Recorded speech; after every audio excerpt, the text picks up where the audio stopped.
but the realigned self, the reconnected self, the self that has been led to the edge of its own resources and now starts drawing upon a deeper level of resource. The true self, the God self. That's the self that lives with the cup half full. They can see that everything is a gift. Even little things can begin to delight you. Every few years I get to make a hermitage for Lent. Next year is my year again. So in Lent I get to go away. First days are sometimes a little difficult. You have to almost pull away from this world of appearances and addictions. But little by little you learn how to live in the now. You learn how to let just ordinary, momentary things delight you. And often I start feeling again like a human being. And I say, why don't those things delight me on ordinary days? Because we've even upped the ante of entertainment and stimulation. It always takes more and more and more and more to satisfy us and make us happy. So what we do, this is why Francis went to the cave, is you just go back to zero and say, can this make me happy? Let me read a story that says this much better than I can say it. I read it in a book, a novel, I think it was years ago, and forgive me that I can't remember where it was. One of you will know and come up and tell me, I'm sure. Once upon a time, a small Jewish boy went to his rabbi, and he said he didn't know how to love God. How can I love God since I've never seen him? Just as you and I would say, perhaps. I think I understand how to love my mother, my father, my brother, my little sister, and even the people in our neighborhood. But I don't know how I'm even supposed to love God. The rabbi looked at the little boy, and he said this, son, start with a stone. Try to love a stone. Try to be present to the most simple and basic thing in reality, so you can see its goodness and its beauty. Then let that goodness and beauty come into you. Let it speak to you. Start with a stone. The boy nodded with understanding. Then, after a while, probably a few years, after loving stones, the rabbi continued, you can go on to the next grade. Try to love a flower. See if you can really love a flower. See if you can let its life come into you, and you can give yourself to it. It's the Trinitarian mystery of communion and presence.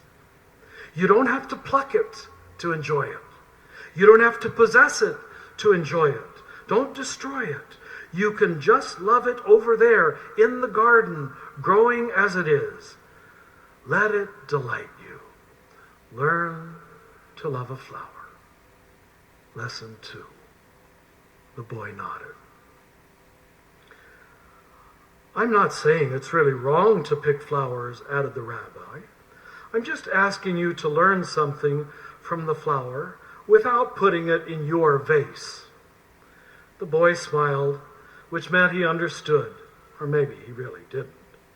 But just in case he didn't, the rabbi then pulled the boy's pet dog as the next object of loving and listening.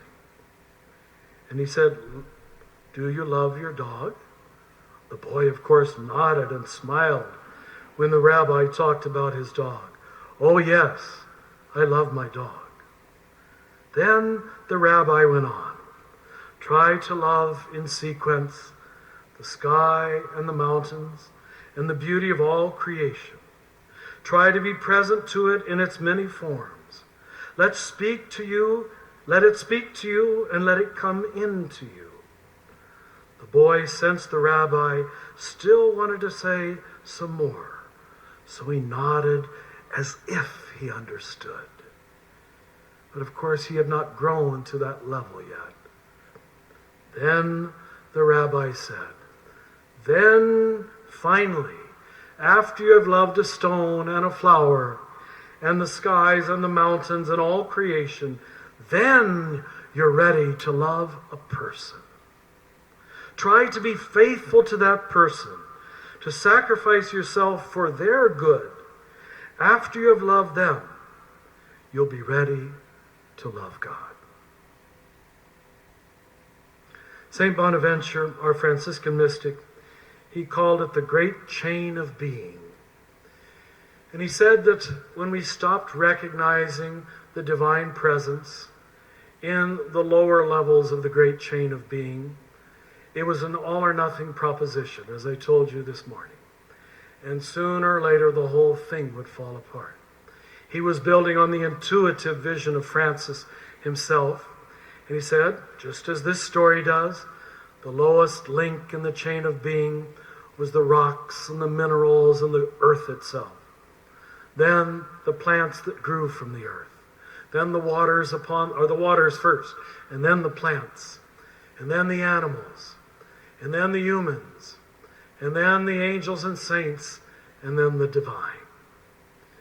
Bonaventure said, if you don't see God at all levels, pretty soon you won't see God at any level. We now live in a world where it's almost hard for us to see the divine image in the human level. In fact, we don't, by and large. The great chain of being seems to have fallen apart a long time ago. And we make our leaps into spirituality and into human love without first learning to love ordinary things, simple things. Now we all know that. I hope we do, with our logical mind. But that's not the mind that matters. There's a different mind that includes the whole self, and that's the mind that has to know that everything's a gift. We always need, in prayer practice, to find ways to go to that truer self, that deeper self, that prayer self, that contemplative self, so the cells of our body know that everything is a gift. Recently I was attending a class by a Jewish rabbi in New Mexico where I live, and he taught me something that I was really ashamed I had not learned years ago. I don't know why none of my scripture professors never told me this. But he pointed out that the unspeakable name for God that they were not allowed even to pronounce, we pronounce it Yahweh. As you perhaps know, when Hebrew is written, you only write the consonants and you fill in the vowels. They're not written. You know what the vowels are. That much I knew. But he pointed out to me that this word, this unspeakable word for God, which can give you the impression that you have God captured, that you have the name for God, that you understand God. And he said the Jewish people, we had to be taught a foundational humility around the mystery of God. So we never presumed we understood like too often we do. And that's why we couldn't pronounce it. But it gets better than that. He said, do you realize that even in the spelling and in the pronunciation, the three different consonants that are used in the spelling of the word Yahweh are the only Hebrew consonants that do not allow you to close your lips.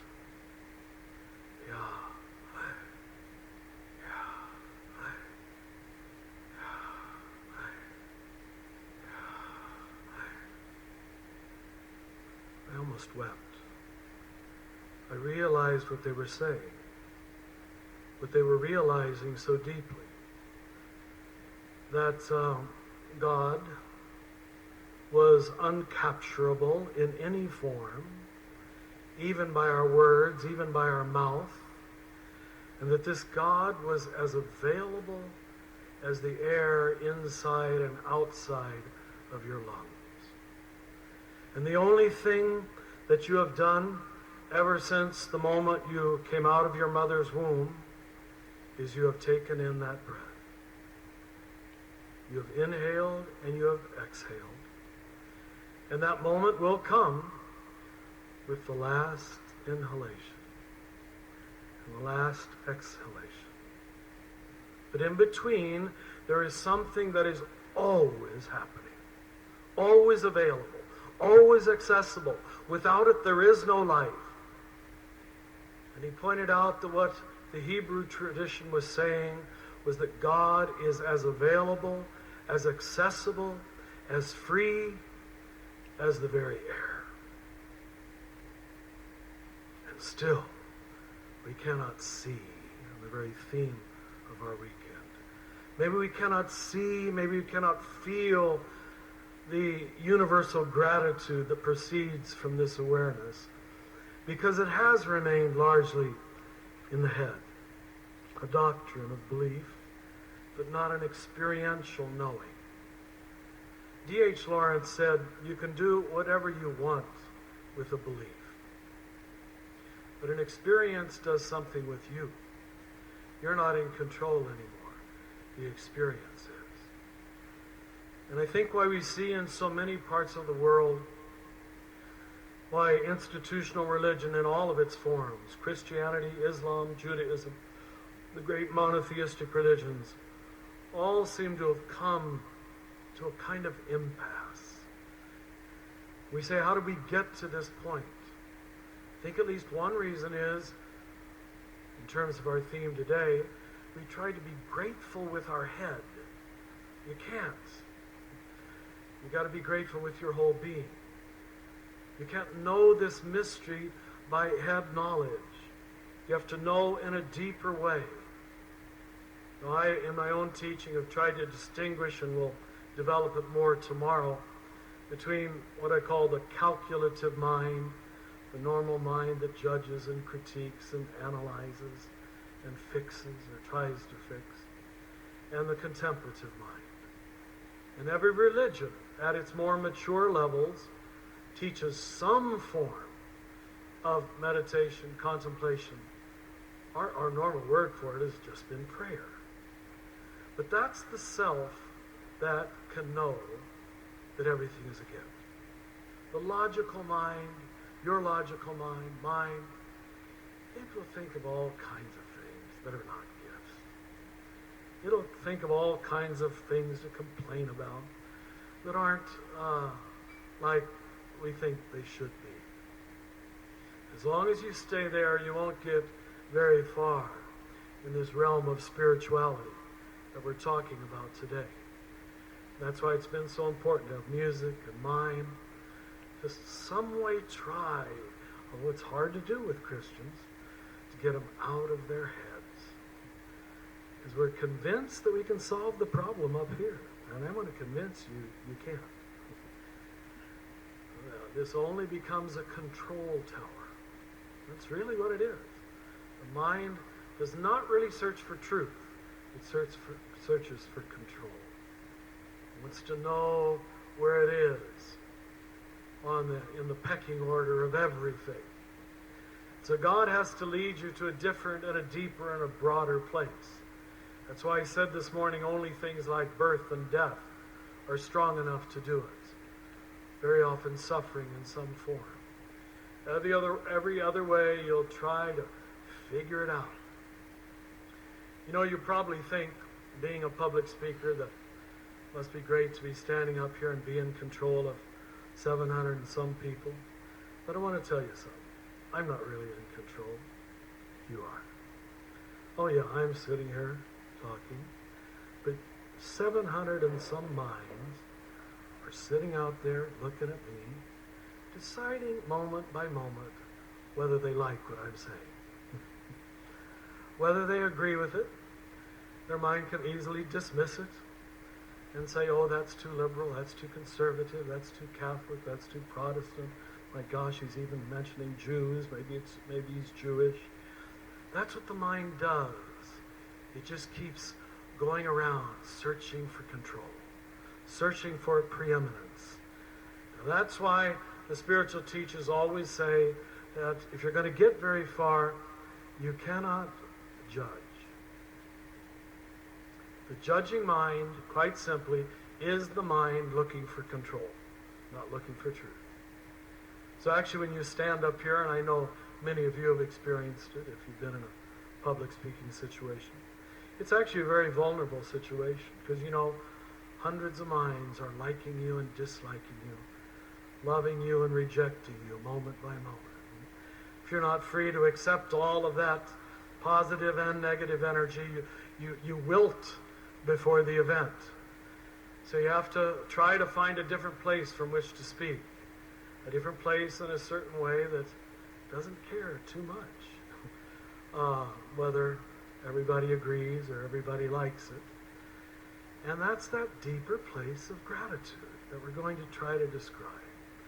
The attitude of gratitude, where something is so good and so right and so okay that all of the other little complexities and complications and rejections don't bother you that much anymore. That's where I want you all to be by the time you leave here tomorrow. That's why we don't so much say prayers, brothers and sisters, as eventually we become a prayer. When you stand in that place of communion, what Merton would have called the true self, when you stand consciously in that place of conscious union with God, then the slings and arrows of outrageous fortune, the judgments and criticisms of people, they still hurt a little bit, but not so much.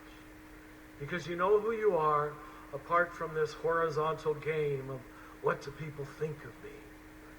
There in that world, you'll never be grateful. You won't. So we've got to get you to a different world. Now let me try to develop it in this way. We're going to come back to the prayer theme tomorrow, which is really the only place to learn the different mind, the different consciousness, the different stance in this world.